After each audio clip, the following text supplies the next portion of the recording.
I found out on an ordinary Sunday, the kind that smells like laundry and old coffee, when a receipt slipped out from between the cushions of our couch. It was for a hotel and unfamiliar name, a late-night charge, and a cell number I didn't recognize.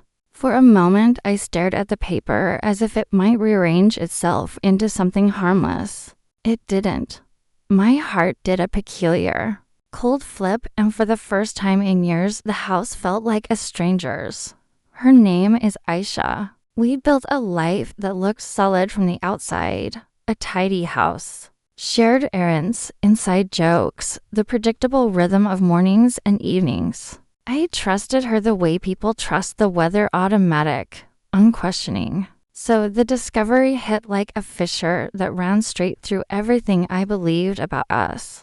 Denial was my first move. Maybe she'd stayed overnight for a surprise birthday party for a friend, I told myself. Maybe the number belonged to a colleague. I let my imagination stroll down every plausible explanation like a man coming up with excuses for a flat tire.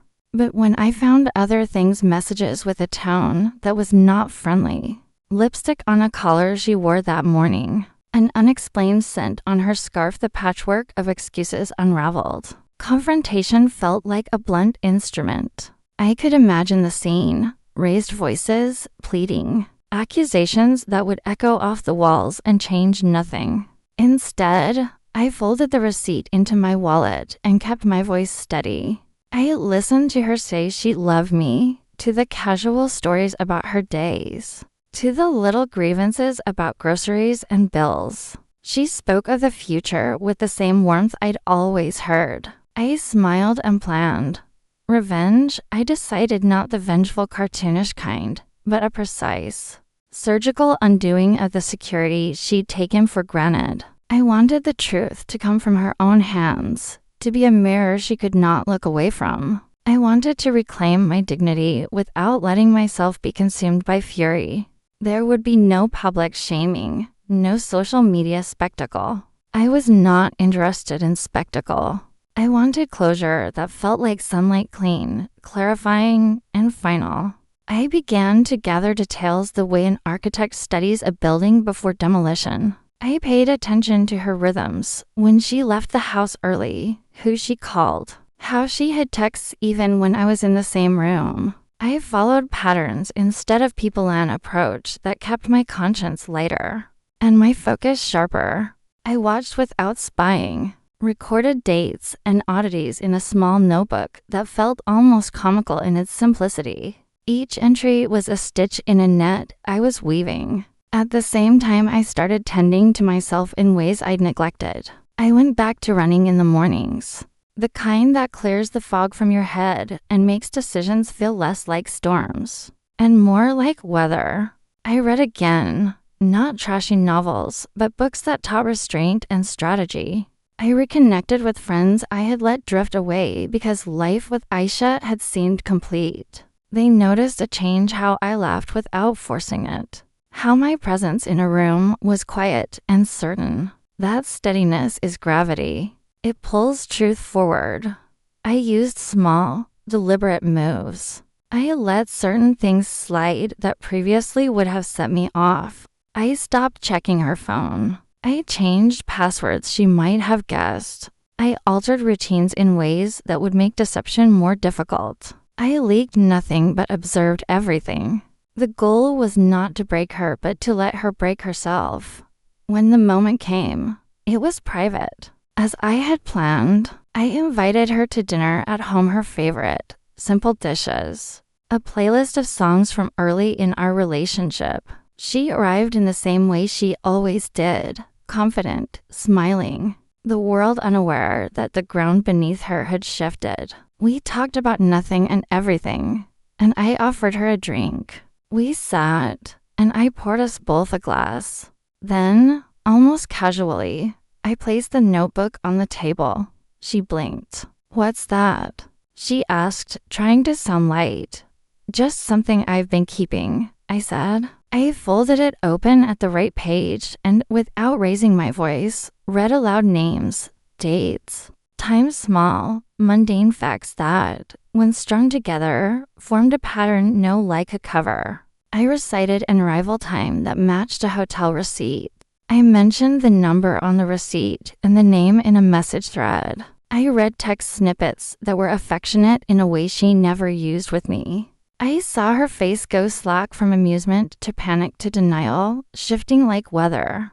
She reached for the notebook, trembling.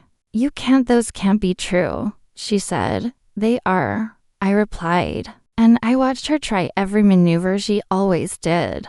Charm, logic, blame. She accused me of being obsessive, of reading too much into coincidences. She tried to make me the villain, which is always a favored tactic of someone who has crossed a line and now must rewrite the story. I listened. I let her speak until the words ran dry.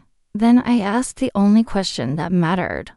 Why? Her silence filled the room first, then her reasons did small, selfish, and horribly candid. Boredom, the thrill of being desired, an accident that grew into more. She apologized, sometimes sincerely, sometimes like someone testing an angle to fend off a fall. But her apologies could not unwrite the ledger on the table. They could not reconstruct the nights I had slept trusting her warmth beside me.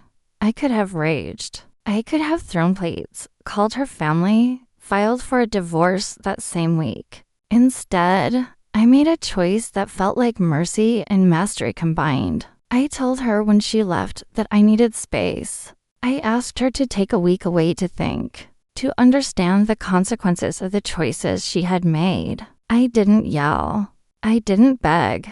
I simply walked out with my keys and the small, ridiculous notebook in my pocket.